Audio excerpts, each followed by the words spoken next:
Right, there's been a bit of interest in Express or Westinghouse DMRs, so there's a bit more information on them. This is the diagram of the regulator circuit and a few other bits and pieces. So if we have a look over it, over here, this is the Selson motor and receiver. So it looks like a three-phase motor, but it's the opposite because the stator is actually three-phase round. You feed 110 AC into this, you turn the generator, the receiver turns the same amount. So that's how they match the selector without change or a mechanical connection. It's just done electrically. Over here, got silverstat contacts that go on a clutch. And I happen to have here a silverstat switch. Get a load of this, we'll just shine the light through there. Silver contacts on there, you press on here, make one at a time. And on the other end of that would be a whole lot of wiring connections to each resistor to dampen your acceleration and deceleration. Very, very clever way of getting a smooth ride in an S-curve. So generator shunt fields there. Rectifier there, rectifier there. What else we got? Two relays in there. Right, over here, main hoist motor, generator output with a self-exciting winding to give you load compensation. Field relay there for, there's a dampening coil for the silverstat thing, which I'll show you in a minute. Door contactors up here, and star delta for the generator over there. Over there, power supplies, and there's your star delta main generator circuit, brake circuit here, and the accelerating device here. So on these, it's just there's the it's a transformer based one, so it feeds AC into a couple of SCRs, and the SCRs control, so it's AC control to DC on the generator field. So here's our selector transducer, up and down. At a certain point in the shaft, it changes over to the well transducer through mercury wetted contact relay. It'll be on this diagram here somewhere. Oh, there's the well transducer there. So it changes over from one to the other, and then DMR pattern coil L2. So I think that changes you from the regulated accelerating device to your well transducer for your leveling. Right, let's have a little look at this exciting thing what I've got, which is the manual. So, I've knocked out a few pages here. So this is our damping coil. So this is on the end of the motor. That magnetizes it, so effectively it tries to grab it, and that moves back and forth, opening and closing that silverstat, those silverstat switches with resistors on them, so that you get a nice smooth acceleration regardless of load or direction. Gives you your negative and positive feedback there. The pattern transducer there. I've marked off a few other pages. Here's a picture of the transformers and photocell. That's the well transducer in the car. It's got tapered plates. So as that comes onto the plate, you get feedback. One of them's going high and the other one's going low. I was saying it's a coupling transformer. What else is there that's worth looking at there? So that's your pattern. So they always goes negative there, and they overshoot slightly to stop. And there's also a little, to show you the little PHL relay in the middle of the transducer. There's a little light in here. It shines a light through this hole here to tell you you're at floor level. Read about these all day. It's a picture of our floor selector. So we've got Selson generator. There's a clutch that allows it to reset if you're slightly out, because it sort of stops on each floor. There's an advanced motor that brings up the carriage. A lot easier to see. There's other YouTube videos of these things working. That's the coil, and there's a brass and steel rod that goes in and out, varies the coupling through the transformer. So it's the advanced motor, moves it ahead, so your lift takes off, follows it. Selson receiver, which is, as I said before, is instead of a mechanical coupling. Up close bits of the selector carriage. These must have cost buckets of money to make all these moving parts. It's the pull magnet to stop it, and your switch carriage here. So certain switches are still either UCL 7 and 8 to change over to your well transducer. You get your door zone off here. What else we've got? A whole lot of how to read the diagrams, what they all mean. All sorts of stuff in here that's quite cool. Device circuit operation, acceleration device potentiometers. So much feedback. So it took them weeks to tune this. That's the regulator again. So the regulator through the transducers and pattern coils decides how much current to put into the generator field to accelerate your machine. That's what it actually physically look like. Kind of the same thing. As I say, it changes over to the well transducer, and this one is the exciter.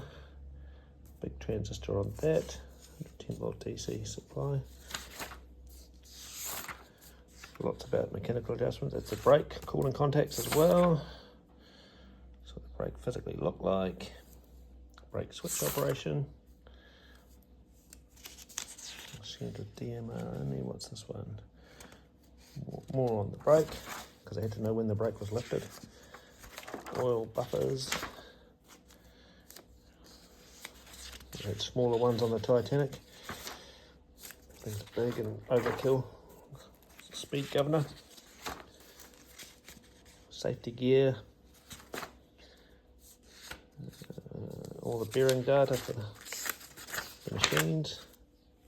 Just have a look, see what else we got here. Sorry, the hands are very steady. If anybody's got any particular pages they'd like me to go over, as I say, most of the stuff's been ripped out all around the world now.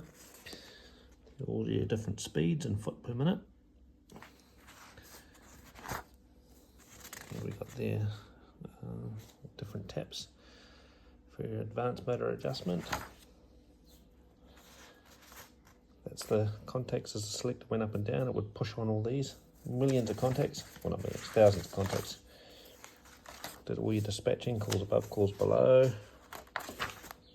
They actually had a tape printer which was like a paperized oscilloscope to actually see the speed patterns.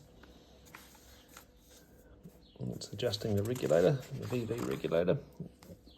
So they were so stable, by the time they got to 20 years old, everything that was going to fail through component quality, etc., had failed. Damping the negative feedback on the drive. Balancing. Lots of, that's the slow down switch. There's another YouTube video there about the slow down switch. Somebody taking a video of it. So that's, you set the distances where all those switches open. So if you want to take a screenshot of that and read that, should you want to, that actually tells you how that works. There's the switch layout on the selector. So you've got door zone, changeover from selector transducer to shaft transducer. Accelerating for the advanced motor, all done on here. Oh yeah, it's a terminal slowdown, hand control speeds on there because it only advances a shorter distance. On hand they go click, click, click, click, click as it drives it up and down. Door relay for your door zone, terminal slowing distances done on there as well as on that slowdown box. Where the pull pops out to stop at the next floor up or next floor below. Terminal slowdown, different speeds, advanced motor. 31, can't remember what that is. Speed limit if it gets too fast and it advances stop. Setting up floor stops. It's taken weeks to set up each one of these because they had to be calibrated to each floor level. So you drive the lift to the floor and move it to the correct distance. It all tells you how to do it. But you couldn't be brain dead or tired trying to set up one of these. But once it was done, if somebody moved a floor, it was right till the time that they pulled it out. Fault finding. Car stops out of floor level. Less than 10 inches from first check while the lift is not carried out. A rope stretch re-leveling. Oh yeah, these could re-level as well, which is quite cool. Yeah, so I've got 10 people stepping out, the rope stretch a bit, or just re-level back.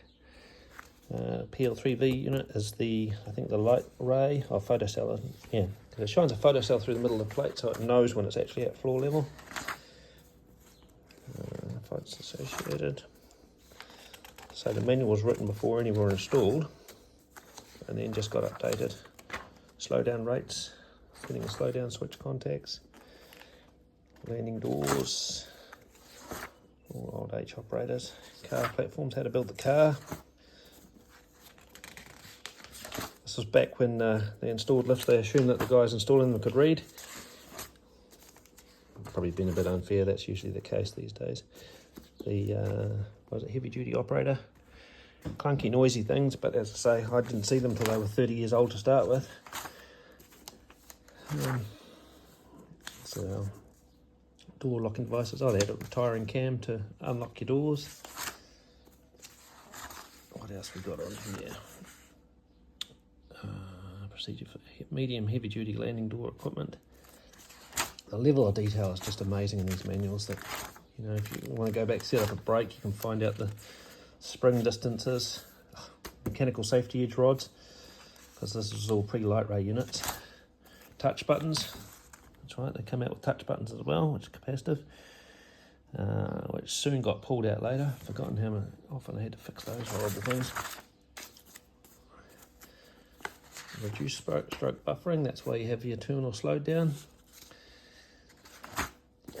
What else we got? Care of the decorative finishes inside the lifts for clients. How to take care of your stainless steel and all the rest of it. Here's our different relays. LH type relay is the most common one. I think 1 to 6 up that side, 21 to 26 up the other side. Bigger contactors they use for door and drive. And they actually had silver face on a lot of them, so people come along and clean them and ruin them with a piece of sandpaper. Silver, if you don't know, silver oxide still conducts, so if it black and looks like rubbish, it is actually still working fine. Don't clean it. Timed overload, not a thermal overload, a current overload with a hydraulic timer on it. Still a lot of those in service. Smaller door contactors, timers, resistors and capacitors. GEC contactors, these were the ones that, because they were encapsulated, because they ran the 400 volts, you have a set of 3 of these for your generators. Single pole 200 amp contactor, usually 7 switch, because unlike the Otis lifts that just shut off the generator to keep the power off the motor, these actually disconnect the motor and generator armatures. Changeover relay. So, there's the floor selector again. There's the half brass, half steel insert that goes in and out of the coils to vary the reactance of the coil. Limit switches, still a lot of those in use, really solid. That's the slowdown box that there's a picture of. And you'll see there's the transformer at the back, so because it uses AC coupling for most of your speed control, and as they open, you have to be below that speed. There'll be a chart here somewhere to say, here's the well transducer.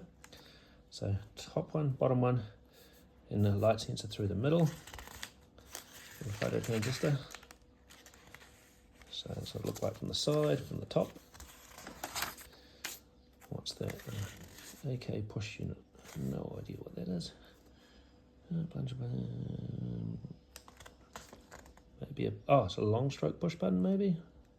Yeah, it is. Push button. I didn't think we didn't have any DMRs. They were getting rid of those by the time they installed them, but the hand controls in the lift, like up, down and over travel, were done with these old long stroke buttons that they previously used for the landings. Short stroke buttons.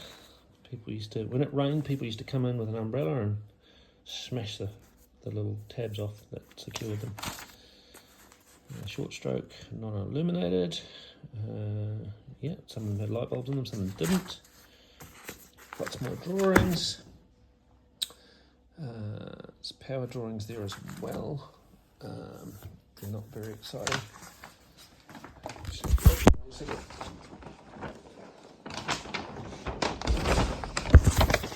So this one is mostly the auto stuff, which was done from all our timers.